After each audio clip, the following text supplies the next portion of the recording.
Honren a Cristo en sus corazones como Señor y estén siempre preparados para presentar defensa, para dar explicaciones, explicar las razones de la esperanza que hay en ustedes ante todo aquel que se los demande con mansedumbre y respeto. Primera de Pedro 3:15 dice eso. Y como empezamos a charlar el domingo pasado, tenemos que tener en cuenta que esto es un mandato apologético. Apologético, les recuerdo, es la palabra que se usa para defensa. Y mandato porque está en modo imperativo. Bueno, dice si quieren estén preparados. Dice estén siempre preparados, siempre y para con todos, con mansedumbre y respeto, no para ganar discusiones, pero sí para estar firmes en momentos de dificultad, en crisis, para estar confiados y asegurados en Él y en la fe que tenemos. Porque no sé si saben que la fe cristiana es una fe basada en hechos. No sé si sabían eso. Que no es una fe ciega como muchos a veces nos tratan de hacer ver o creer. La fe cristiana es una fe basada en hechos. Y el domingo pasado, ¿quiénes estuvieron el domingo pasado? El domingo pasado estuvimos charlando un poquitito de la ciencia, de cómo la ciencia nos apunta hacia un creador, hacia un sustentador de todo lo que vemos. Los números, no sé si se acuerdan, son abrumadores, son realmente números. Para creer, hace falta más fe para creer que Dios no existe que para creer que Dios existe. La ciencia nos apunta a eso. Pero la ciencia solamente nos apunta a eso. Si la ciencia nos muestra que hay un creador, de algún lugar surgió todo, si nos apunta que hay un sustentador, que no sé si se acuerdan que leímos en Colosenses, que la Biblia nos dice que el creador, que por Cristo se creó todo por Él, y por medio de Él, y para Él, y Él es el que sustenta, mantiene todo en orden, dice Colosenses. Pero la ciencia no es la revelación total de la gloria de Dios. La ciencia nos apunta hacia la revelación. Si Dios existe, ¿habrá dicho algo Dios acerca de sí mismo? Obviamente ya tengo spoileada la respuesta, pero vamos hoy a hablar un poquitito de la Biblia, a tratar de animarnos a ver qué argumentos tenemos para estar seguros y confiados en la palabra de Dios. A ver si no lo terminé de romper recién. Anda. Y generalmente una cosa que por ahí se nos dice a la hora de argumentar o hablar con alguien que no conoce a Cristo, o por ahí hasta nosotros mismos se nos vienen pensamientos a la cabeza de argumentemos qué hay fuera de la Biblia para hablar de lo que estamos hablando. No sé si les ha pasado a ustedes que en algún momento de charla les dice, pero ¿qué se dice fuera de la Biblia? Y en este sentido es que lo que propongo es hacer este abordaje, es ver la Biblia un ratitito, quizás hasta modo de introducción desde afuera, para después meternos a ver qué dice la palabra de Dios sobre sí misma. Pero creo que con lo que tenemos en un contexto, en el entorno de la Biblia, tenemos más que suficiente para estar seguros en ella. Primero, y con lo que me gustaría comenzar, es destacando que la Biblia no es un libro más. La Biblia es un libro excepcional. Es única, singular. Si en una estantería ponemos un montón de las mejores obras de toda la historia, la Biblia no podría compartir ese estante. Debería estar en un estante superior. Es un libro que por un montón de características, por su modo de redacción, por la compilación, no lo podemos tomar como otro libro más. Hay varias razones para eso. Hay varios puntos que me gustaría ir tocando un poco rápidamente que nos indican que la Biblia es esto de lo que les estoy compartiendo. Un aspecto no menor es la supervivencia de la Biblia. Es como este libro llegó a nosotros. Hoy no sé si saben que en sus manos tienen un milagro. La Biblia fue y es el libro más perseguido. Hay un montón de casos en la historia anecdóticos que mientras más se buscaba perseguir a este libro, paradójicamente más crecían sus seguidores, más crecía la propia distribución de la Biblia. Hay un ejemplo en el Imperio Romano, Diocleciano en el año 300 aproximadamente, mandó a quemar todas las Biblias y a todos los que tenían una Biblia, Paradójicamente, unos años después, con Constantino, el mismo Imperio Romano fue el que financió las copias, nuevas copias de la Biblia. Y ejemplos como ese hay todo el tiempo. Hoy en día, no sé si saben que hay países donde está totalmente prohibido tener la Biblia. Igualmente, los seguidores en esos países siguen creciendo y se quedan con pequeños fragmentos de la palabra, y eso es un libro que nos llama un poco la atención, ¿no? Poder decir que cómo un libro con tanta persecución ha llegado hasta nosotros hoy y sigue estando más firme que nunca. También la fidelidad del texto bíblico. Nosotros hoy contamos con un texto bíblico con una cantidad, calidad y cercanía con las fechas de escritura de los manuscritos que ninguna otra obra puede decir que lo tiene. O sea, tenemos un texto súper fiel. Como para que se den una idea, no me voy a detener tanto en estadísticas y números hoy. No se ve nada, ¿no?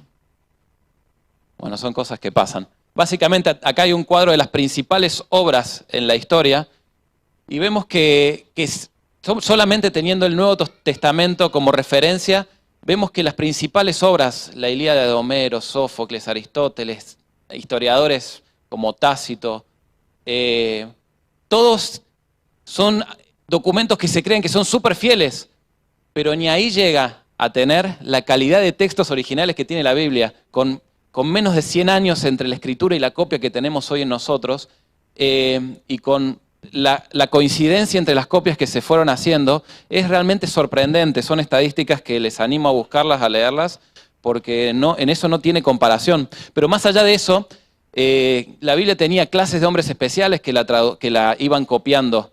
Mucho tiempo, no sé si saben, la civilización no empezó en el siglo XX. No existía la imprenta. Y habían unas personas que vivían para copiar la Biblia. Y si se llegaban a equivocar en algo que habían copiado, desechaban todo. O sea, el texto que tenemos acá es un milagro en cuanto a su supervivencia. Y lo más paradójico de esto, y lo que nos lleva a preguntarnos es, mientras más se ataca la Biblia, ¿por qué hay más Biblias? Mientras más se ataca la Biblia, ¿por qué hay más seguidores? Mientras más se persigue a la iglesia, paradójicamente más crece. Por ahí quizás necesitemos un poquito más de persecución nosotros. Otro aspecto que es un libro sin igual es que en sus cumplimientos proféticos, primero, esto no. No sé si saben que es el único libro que tiene tantas profecías, es decir, cosas que se habla a futuro, exactas. La Biblia tiene más de 3.000 en general y aproximadamente unas 300 profecías que apuntan directamente a Cristo. Es un libro que, si no crees que es inspirado por Dios, tenés que tratar de explicarme esto. Hubo un matemático que se llama Stoner, que empezó a desarrollar un argumento y empezó a tratar de calcular cuáles son las probabilidades que se cumplan las 8 profecías principales acerca de Cristo, que se cumplan las 8 principales profecías acerca de Cristo. Y llegó un número que decía que era 1 a la 10 a la 17. O sea, un 1 con 17 ceros, que se cumplan las 8 principales en Cristo. Y después avanzó un poco más y que se cumplan las principales, alrededor de las principales, no me acuerdo el número, 20 y pico de profecías en Cristo, y llegó al siguiente número, que es 1 a la 10 a la 157. O sea, las probabilidades que se cumplan las principales profecías en Cristo son más o menos una en ese número. ¿Cómo se explica esto? Y esto estamos hablando de las profecías relacionadas a Cristo. Tenemos profecías que son de asombroso cumplimiento de la palabra de Dios. Isaías 45 predice con nombre y apellido a Ciro, que años después estaría liberando el pueblo de Israel. Profecía de los 70 años de Jeremías, que el pueblo retornaría. Profecía con años. Si no es inspirado este libro, ¿cómo explicamos esto? Avanzando un poquitito más, la Biblia es el libro que reclama ser inspirado de punta a punta. Frases como así ha dicho Jehová, palabra del Señor, o directamente el reclamo de inspiración que conocemos en Timoteo, que ya lo vamos a leer. No hay un libro que reclame ser inspirado y que tenga tanta prueba a su favor para decir que es tal. Otro aspecto que deberíamos tratar de explicar, deberían tratar de explicarnos, para si alguien cree que no es un libro inspirado, es la influencia que ha tenido. La Biblia es el libro con mayor influencia en la historia por lejos, por lejos. La influencia en sus lectores. Conocemos personas que han dado su vida por este libro, que han cambiado su manera de vivir, han dejado todo por las enseñanzas de este libro. Influencia en la literatura. No sé si saben que entre la cita de los primeros siglos se podría reconstruir toda la Biblia, solamente en los primeros siglos. Hay tantas citas, ha tenido tanta influencia en la literatura como ningún otro libro. Y ha forjado idiomas. El idioma alemán en la Reforma, gran parte del inglés que contamos hoy, fueron a partir de traducciones bíblicas. Ha tenido influencia en la civilización. Los hospitales, ¿de dónde piensan que salieron? No sé si sabían que los hospitales fueron inspirados en las palabras de la Biblia. La orden de los hospitalarios surge de pensamientos bíblicos, de la cosmovisión, del modo de ver la realidad bíblico. Las universidades, ¿de dónde piensa que surgió Harvard? Harvard nació siendo esencialmente cristiana. Hoy no sé, quizás se ha desviado un poquitito así se ha desviado, pero las universidades, los hospitales, los grandes avances tecnológicos surgieron de hombres inspirados en la Biblia. Las ciencias, por más que hoy en día nos quieran hacer creer lo contrario, las ciencias surgieron de hombres que creían en la palabra de Dios. La religión cristiana, digamos la fe cristiana, fue la que impulsó a hombres como Newton, Blas Pascal, y podemos seguir, a entender que la Biblia fue la que impulsó la ciencia, impulsó la tecnología. Por el modo de pensar bíblico, queríamos poder trabajar mejor, administrar mejor los recursos los cristianos, y surgieron grandes inventos. El barco a vela, no impulsar con los esclavos, sino tratar de utilizar otro medio de impulso, porque los esclavos son personas dignas. Tantas cosas que han surgido de este libro, no tiene comparación la influencia que ha tenido en la cultura que tenemos hoy en día. La cultura occidental está marcada por influencias de la Biblia. Es el libro con mayor cantidad de traducciones y mayor circulación en la historia. Paradójicamente con lo que decíamos antes, el libro más perseguido, pero el libro con más circulación. Acá saqué una estadística de la Sociedad Bíblica Argentina, que son estadísticas mundiales de cuánto se imprimió la Biblia en el 2017. Se ha impreso en total 354, casi 355 millones de distintas partes de la Biblia. Básicamente, como para tratar de poner en números, si pusiésemos a toda esa gente en una fila y le repartiésemos una Biblia cada 5 segundos, a ver, un ritmo más o menos, ¿no? Agarró la Biblia, doy otra, más o menos tardaríamos 56 años en repartirle Biblias a esas personas. Para que simplemente como para tratar de tomar un poco la noción de cómo circula este libro. Y también es un libro de circulación, no solo constante, sino en crecimiento. Es un libro que es único en sus traducciones. No sé si sabían que la Biblia, según un informe de la Sociedad Bíblica del 2017, está traducida en más de 3.324 idiomas. Más del 90% de la población mundial. Falta, porque los idiomas son muchos más.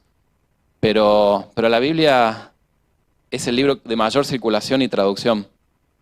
Y un aspecto que no es menor es la unidad que tiene este libro, la continuidad.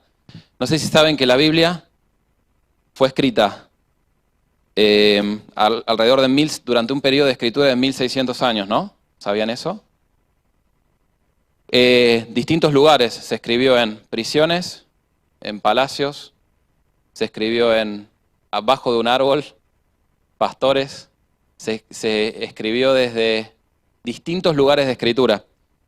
Se escribió por distintos autores, de distintos trasfondos, con distintos contextos, con distintos modos de interpretar la realidad, de acuerdo a cada uno de estos contextos, con distintos estados de ánimo, con desánimo, con efervescencia. Me imagino al apóstol Pablo escribiendo, ¿dónde está muerto tu aguijón? Con distintos estados de ánimo súper dispares. En 3 continentes, Asia, Europa y África. Variedad de estilos literarios, poesía, epistolar, etc. En 3 idiomas, hebreo, griego y arameo. Arameo es el que está menos presente, pero 3 idiomas, en fin. Y lo más llamativo de todo esto es que tiene una armonía asombrosa entre temas controversiales. ¿Quién de ustedes está en la década del 30? 30 años. En la década del 30 no sería casi... Lo felicitaría aquí mismo. ¿Cuántos tienen, digamos, entre 30 y 40? Bien. Bien. Entre 30 y 40. Imagínense que yo les digo, nosotros pertenecemos a un contexto bastante similar. Vos que levantaste la mano y yo.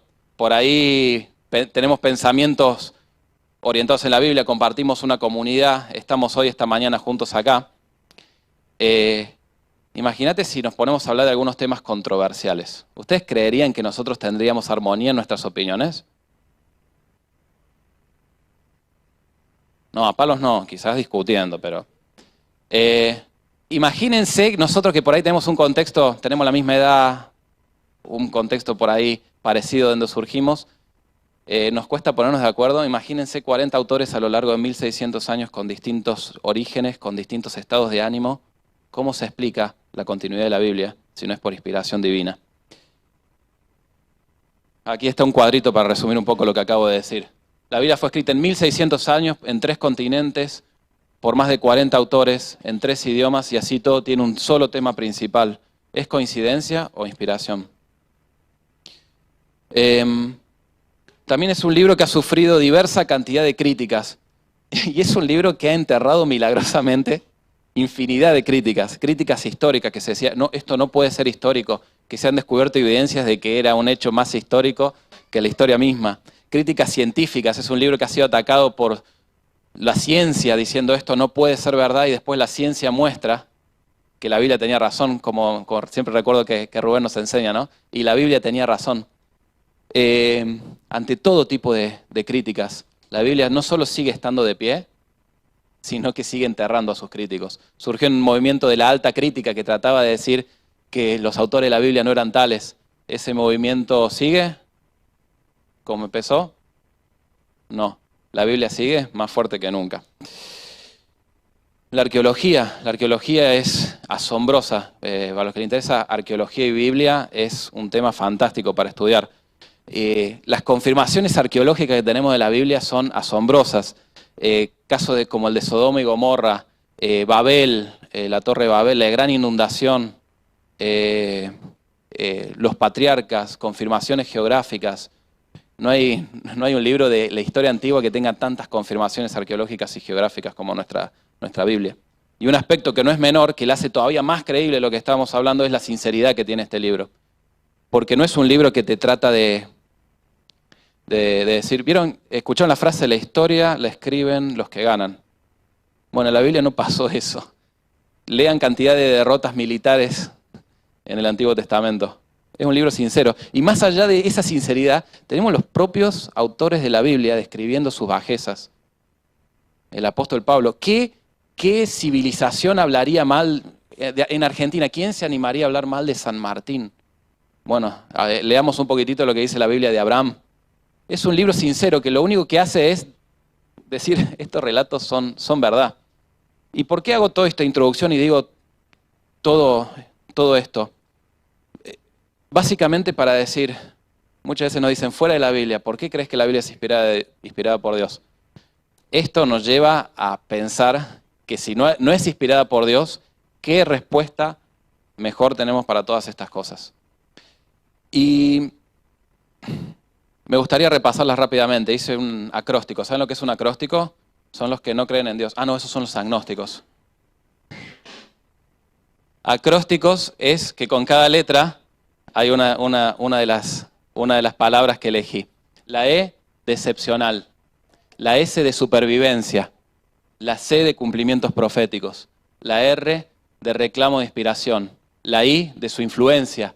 La T, de su traducción y circulación. La U, de su unidad o continuidad. La R, de la resistencia a las críticas. La A, de arqueología. Y la S, de sinceridad. Ahora, sí, tenemos todas estas evidencias desde fuera. ¿Qué dice la Biblia acerca de sí misma? ¿Nos metemos dentro de ella un poquitito? Abran sus Biblias, 2 de Timoteo 3:16, o elijan uno de los dos, 2 de Pedro 1:21. Un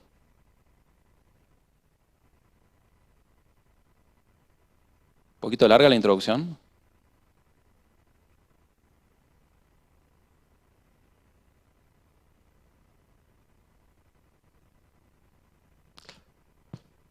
Fíjense lo que le escribe Pablo a Timoteo.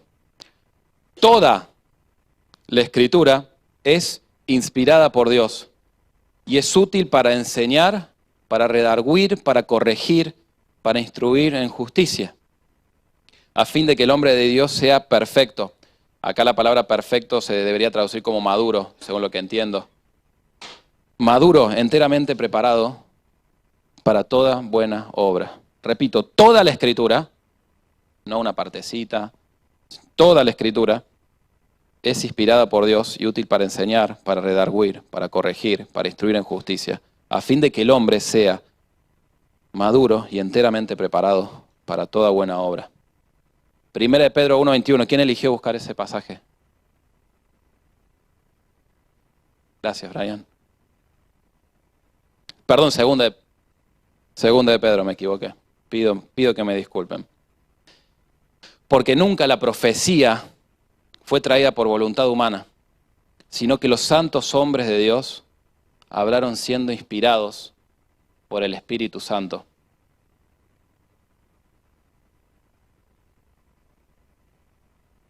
La Biblia reclama ser inspirada directamente por Dios, que los santos hombres fueron empujados a escribirla por el mismo Dios, y Dios fue el que selló esa inspiración diciendo, esto es mi palabra. Y me gustaría avanzar en unos temitas que por ahí pueden llegar a generarnos algún tipo de dudas. ¿Qué nos referimos con toda la Escritura? ¿Hay libros? ¿Cómo sabemos los libros? No sé si saben que Biblia viene de biblos, que quiere decir conjunto de libros, ¿sí? ¿Cómo sabemos que este conjunto de libros es el correcto? ¿No hay más libros? Para eso hay una palabra que se llama canon.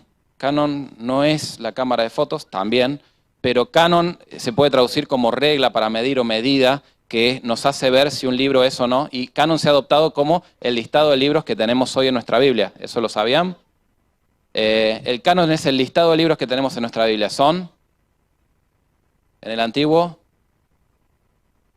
y en el Nuevo, 49, 27, o sea, da 66. Gracias, Ricardo, nos salvaste. Pero muchas veces he escuchado el argumento, no sé si alguna vez se lo han dicho, pero la Biblia fue escrita por hombres, y qué sabes si y también fue elegida por hombres. Me gustaría cambiar un poquitito el enfoque de esto con el siguiente cuadro.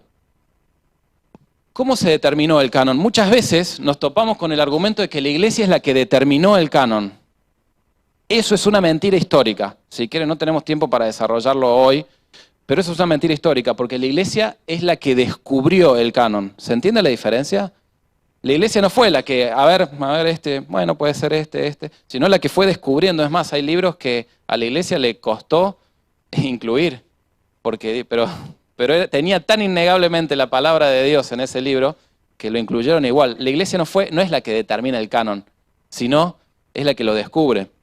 La iglesia no es la madre del canon, es decir, la que dio a luz el canon, sino que la iglesia es hija del canon. La iglesia siempre va a depender y estar bajo la subordinación de la palabra de Dios.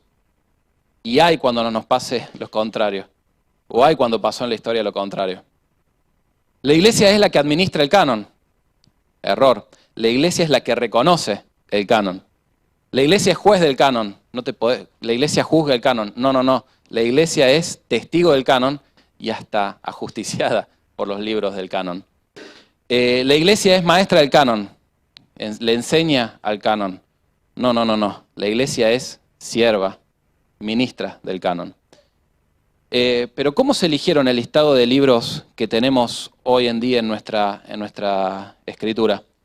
Primero se elegían por si el libro era un libro con autoridad, es decir, que es un libro que dice ser la palabra de Dios o tiene de algún modo la autoridad proveniente de Dios.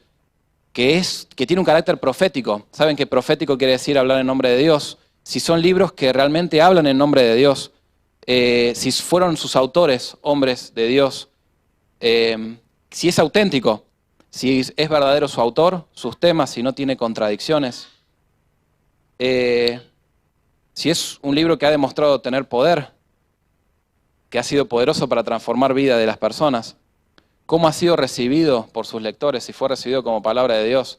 Hay un texto en 1 Tesalonicenses 2:13 que dice, Pablo hablándole a los tesalonicenses y hablando en este sentido de cómo fueron recibidos. Por eso también nosotros siempre damos gracias a Dios de que cuando ustedes recibieron la palabra de Dios que nosotros le predicamos, no la recibieron como mera palabra humana, sino como lo que es, como la palabra de Dios, la cual actúa en ustedes, los creyentes. Todos estos factores son importantísimos y surge la pregunta, ¿hay posibilidad de otros libros? Y me gustaría poder citar rápidamente, tratar de meternos un ratito en la Biblia de cómo la Biblia se defiende a sí misma. Yo no estoy tratando de defender este libro, no me malinterprete. Este libro se defiende solo. Yo simplemente quiero presentarles quizás algunas de las cuestiones por las cuales tenemos que volvernos de corazón a él. Fíjense, ¿cuál es el personaje central de la Biblia? Jesús. El Antiguo Testamento apunta a lo que Jesús iba a hacer y el Nuevo Testamento habla de lo que Jesús hizo. ¿Sí? Jesús, ¿cómo sabemos que la cantidad de libros en el Antiguo Testamento es la correcta, que los libros del Nuevo Testamento son los correctos? Tratemos de analizarlo rapidito. Si Jesús es el personaje histórico, Jesús dijo que el Antiguo Testamento hablaba de él. Juan 5:39. Ustedes, hablándole a los fariseos, escudriñan, leen, buscan, estudian las Escrituras, porque les parece que en ella van a tener vida eterna. Y son ellas las que dan testimonio de mí, dice Jesús. O sea que Jesús dice que el Antiguo Testamento todo apunta a él. Podemos decir un montón de citas más, cuando dijo, todo está hecho, o consumado es, o cuando le explicó a los discípulos en el camino de Maús, cómo las Escrituras desde el principio hasta el fin, como todo el Antiguo Testamento hablaba de él. Pero al mismo tiempo, Cristo da testimonio del canon actual que tenemos en el Antiguo Testamento. Para mí eso es suficiente argumento para decir y estar totalmente seguros de que los libros que tenemos son los que tenemos que tener.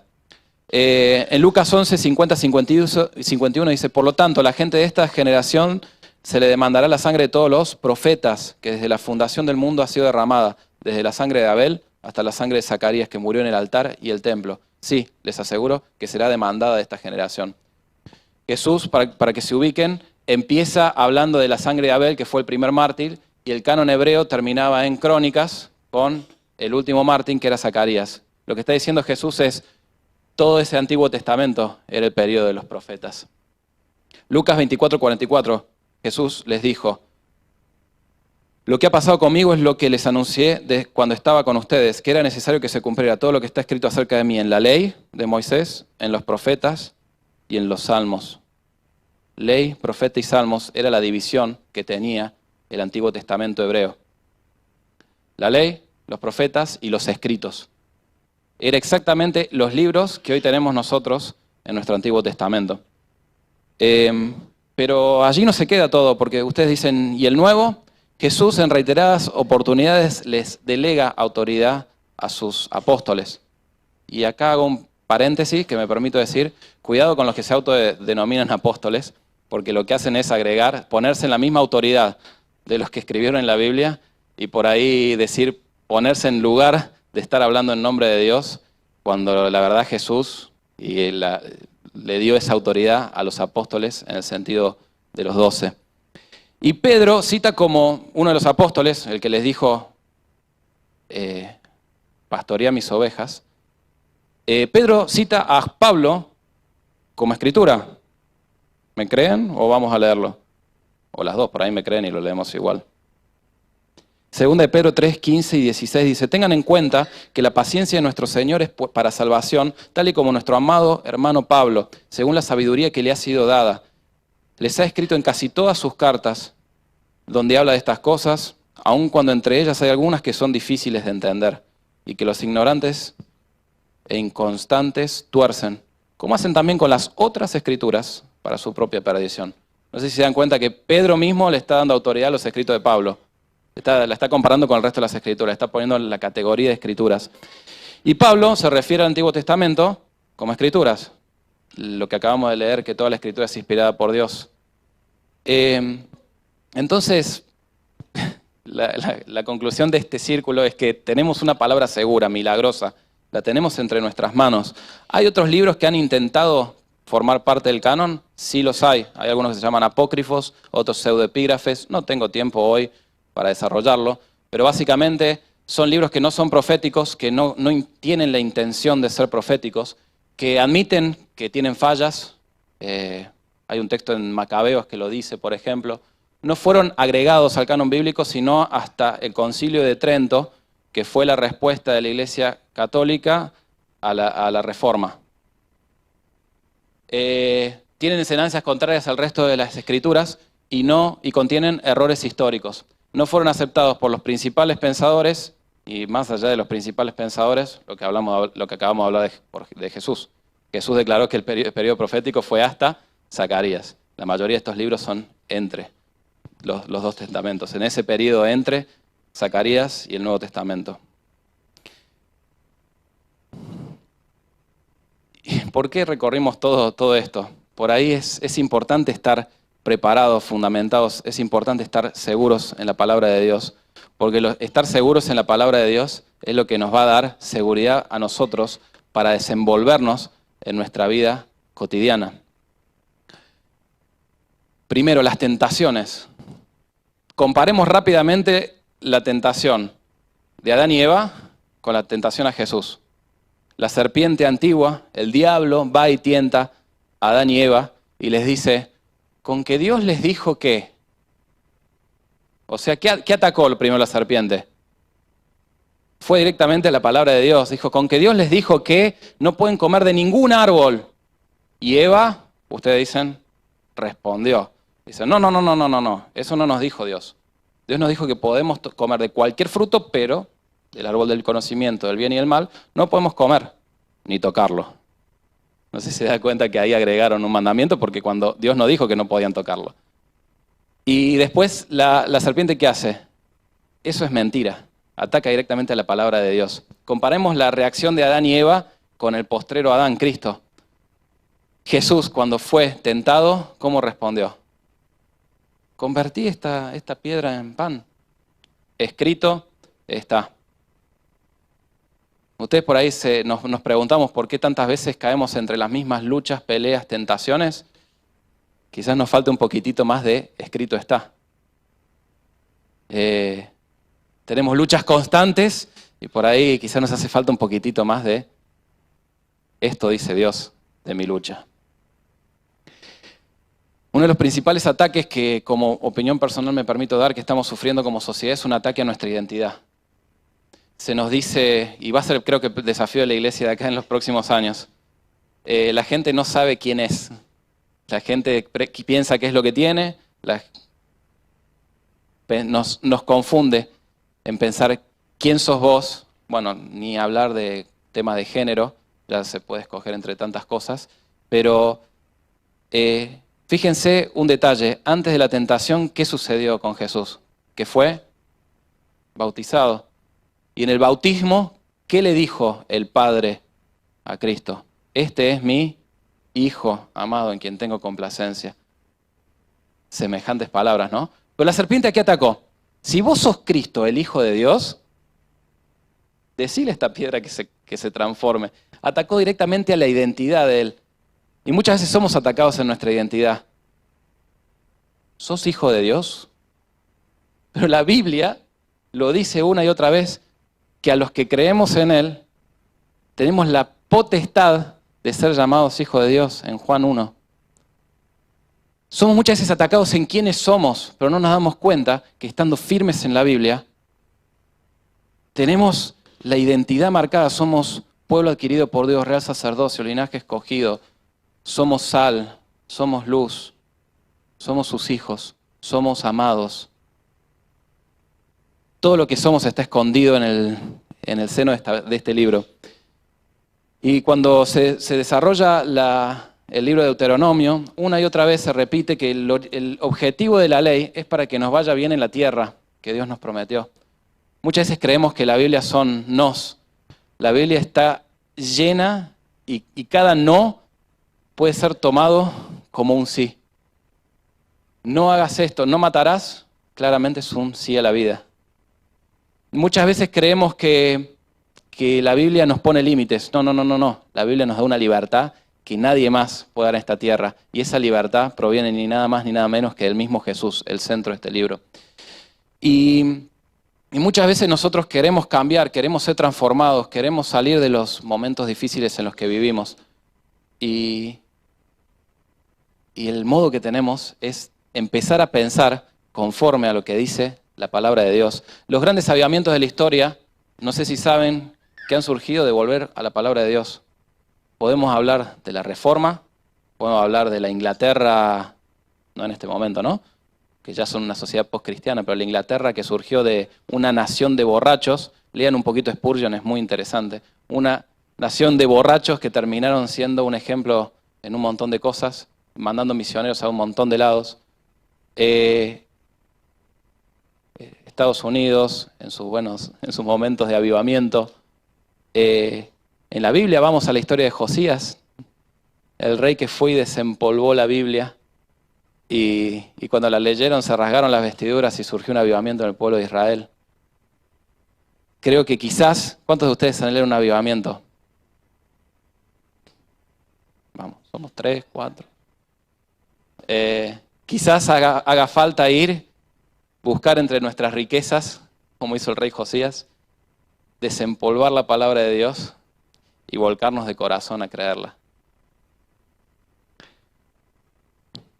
Para ir terminando, me gustaría dejar un desafío.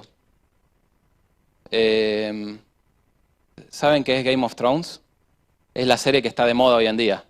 Es una serie que está en streaming, que está de moda hoy en día. ¿Quiénes han visto algo de esta serie? El Señor nos perdona a todos, no se hagan drama. Para maratonear, ¿saben lo que es maratonear una serie? Agarrar y meterle de un saque. ¿Saben cuántas horas hacen falta para ponerse al día antes de la última temporada de esta serie? Calculo que no lo saben o lo están googleando en este momento. Para antes de que empiece esta temporada, hacían falta 67 horas para ponerse al día. ¿Saben cuánto hace falta para leer la Biblia de tapa a tapa? 70 horas 40 minutos aproximadamente. ¿Qué está conformando nuestro modo de interpretar nuestra realidad? ¿Qué está conformando nuestro modo de ver a las personas en la sociedad? ¿Qué está conformando nuestra ideología, nuestro modo de ver nuestras pruebas, nuestras tentaciones, nuestras debilidades, nuestras alegrías?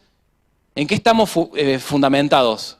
¿En Game of Thrones o en la palabra de Cristo? ¿Cuántos de ustedes, y sí, lo voy a hacer, no lo iba a hacer, pero lo voy a hacer, ¿cuántos de ustedes han leído en los últimos 2 o 3 años, aunque sea una vez, la Biblia entera?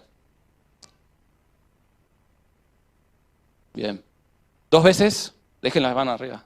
2 veces. 3. ¿Se dan cuenta el punto? Primero felicito a los que mantuvieron la mano en alto. Segundo, ¿se dan cuenta el punto? Es más, les voy a hacer otra comparación quizás. El Nuevo Testamento. ¿Cuántos vieron La Casa de Papel? Y levanten la mano, no me mientan. La Casa de Papel, bien. ¿Saben cuánto demoraron en ver La Casa de Papel, no? 17 horas y media. ¿Saben cuánto lleva a leer el Nuevo Testamento completo? 18 horas.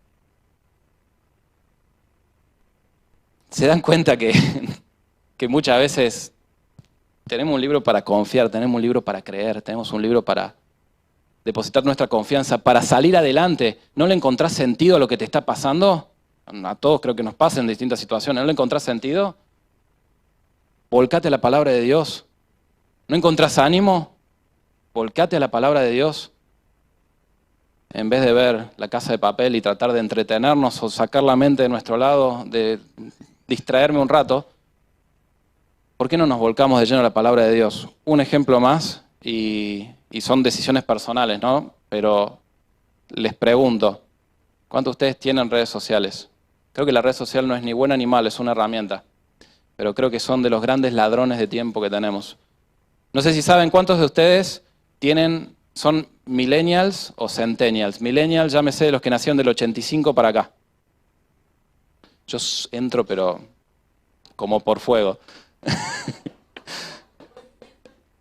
La estadística que se hizo en un estudio que salió ayer publicado en el diario Perfil, que es un estudio que hizo una consultora investigando en la realidad argentina de cuánto tiempo se pasa en redes sociales, dice, solo en el celular y en redes sociales, nuestra generación está pasando 100 minutos diarios, 1 hora 40, en este aparatito.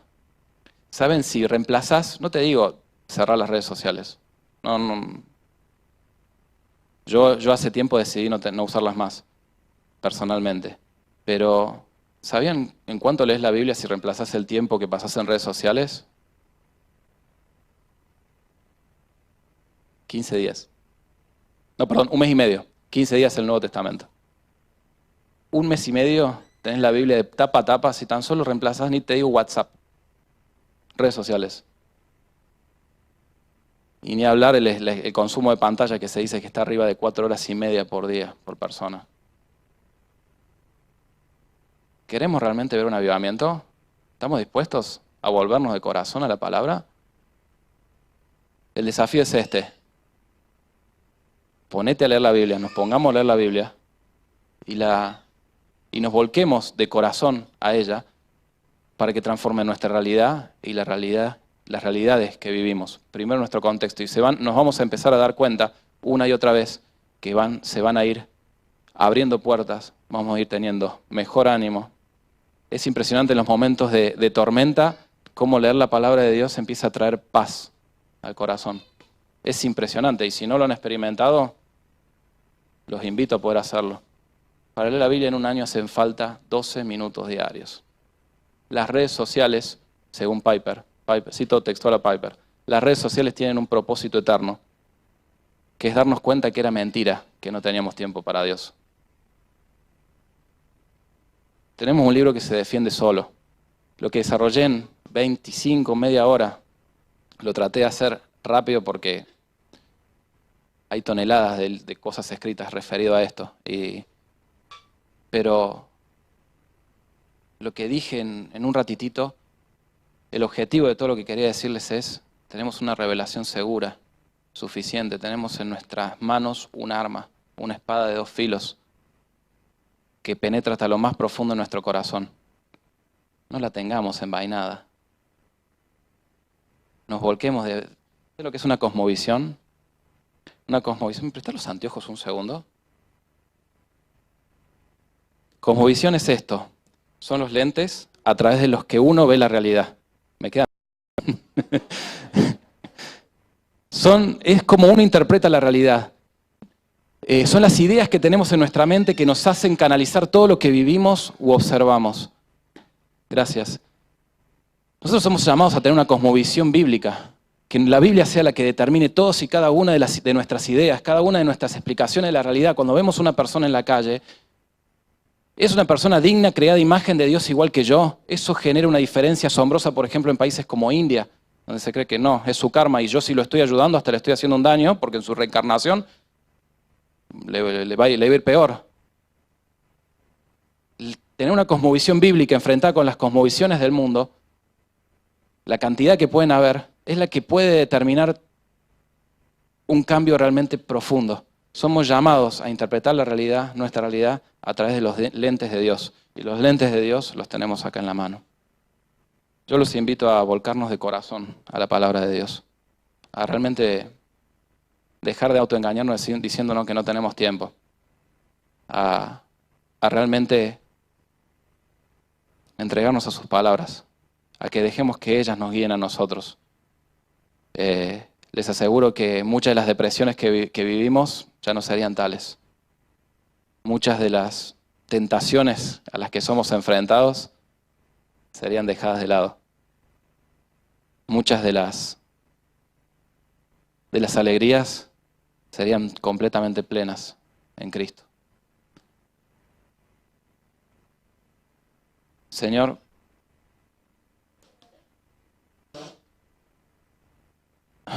tu palabra es verdad. No lo creemos por las evidencias externas, ni siquiera por todo los argumentos que se puedan presentar. Lo creemos porque nos habla verdaderamente a nuestros corazones, Señor. En todo momento, y cuando te pedimos guía, vos nos respondés a través de tu palabra, Señor. Tu palabra es viva y eficaz y poderosa. Señor, también sabemos que tu palabra es suficiente. Como escribió Juan, se podrían haber escrito toneladas de libros acerca de vos, pero lo que tenemos es suficiente para que creamos en que Cristo es el Hijo de Dios y que por medio de Él tengamos vida eterna. Señor, nos volcamos de corazón a tu palabra. Señor, te pido que realmente al cruzarnos con tu palabra no sea como un espejo que nos vemos, nos damos cuenta que no nos peinamos, no nos afeitamos y sigamos caminando como si nada. Que realmente tu palabra sea un espejo en el cual nos podamos ver y crezcamos en esta inspiración para corregirnos, para ser presentados maduros. Ayúdanos a madurar y a crecer en tu palabra. Señor, te amamos. Te amamos. Gracias por tu palabra. Gracias por el milagro que tenemos en medio nuestro. Gracias hasta por la aplicación que tenemos en nuestro celular para leer todos los días de tu palabra, Señor. Gracias porque vos no sos un Dios ausente de nuestras realidades, sino sos un Dios que nos hablas a nuestras realidades. Gracias, Señor, por Cristo, porque Él es tu palabra hecha carne, Señor. Gracias, Señor, ayúdanos a volcarnos de corazón y a realmente poder acercarnos confiadamente a tu palabra, porque tu palabra es segura, tu palabra es lo que nos sostiene. Y sos vos hablando directamente a nuestros corazones. Gracias, Señor. Amén. ¿Se animan a tomar el desafío? Hoy es 12 de mayo. 12 de mayo del año que viene, una vez leí la Biblia entera. No, levanten la mano los que se animan. Yo por ahí no me voy a acordar de todos, pero el Señor, no, sí, no hace falta. ¿Saco una foto? No, así, acá tengo el celular. Levanten de nuevo las manos. Arriba. Bárbaro. El 12 de mayo del año que viene, le voy a pedir al pastor que les pregunte y vamos a pasar la foto acá. Bueno, desafío tomado. Nos volquemos a la palabra de Dios.